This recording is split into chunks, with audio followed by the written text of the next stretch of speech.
All right, so part B for this question is the same example that we already solved up here. I'm going to call that part A, where we solved on the interval 0 to 2 pi. But what if the question didn't give you an interval? What if the question said to find all radian solutions? Sometimes it might say all degree, but this time radian, okay? If it asked for all radian solutions, the answers that we have actually found so far in this problem are pi over 6, 5 pi over 6, and 3 pi over 2. That's them right over, here, here, here, and that's where they are on this picture, okay? Now, what if I wanted every single answer? This is just 3 answers that will make this equation appear true. There are an infinite number. Trigonometry, sine, cosine, all of them. They're periodic functions. They're cyclic. They repeat the pattern over and over and over again indefinitely. So the answers that we get, they repeat as dictated by the unit circle.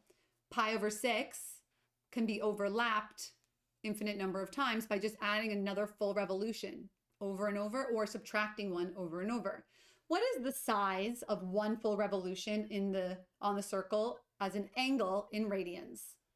How big in radians is one full revolution in the circle?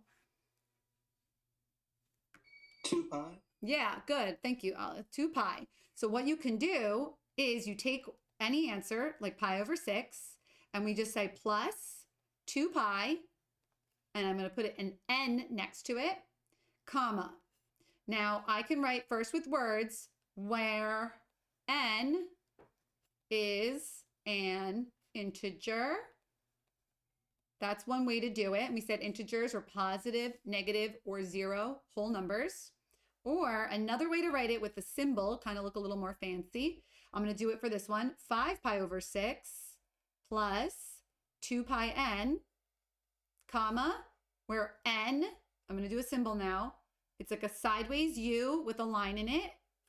And then it's a Z with an extra line in the middle, a little cross right there. This means basically this up here, where n is an element in the set of integers. So we have one answer here, another answer here, and then we also have to do that one down there. So third one is theta equals 3 pi over 2, also plus 2 pi n. And really, if you write this once with your answers, you really don't have to write it every time because we already defined it, but I'll just do for practice again, where n is an element in the set of integers.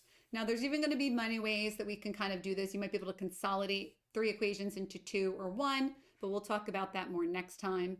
So hopefully this will get you a head start. And I'm going to ask you for homework to take numbers 10, 11, and 12, the other 3 examples, and do this, do part B for them, where you find all solutions. Okay? So just try your best on that. I'll put a post on Classroom for you guys, and hopefully we can kind of start figuring that out. All right? Have a good day. Miss Thomas,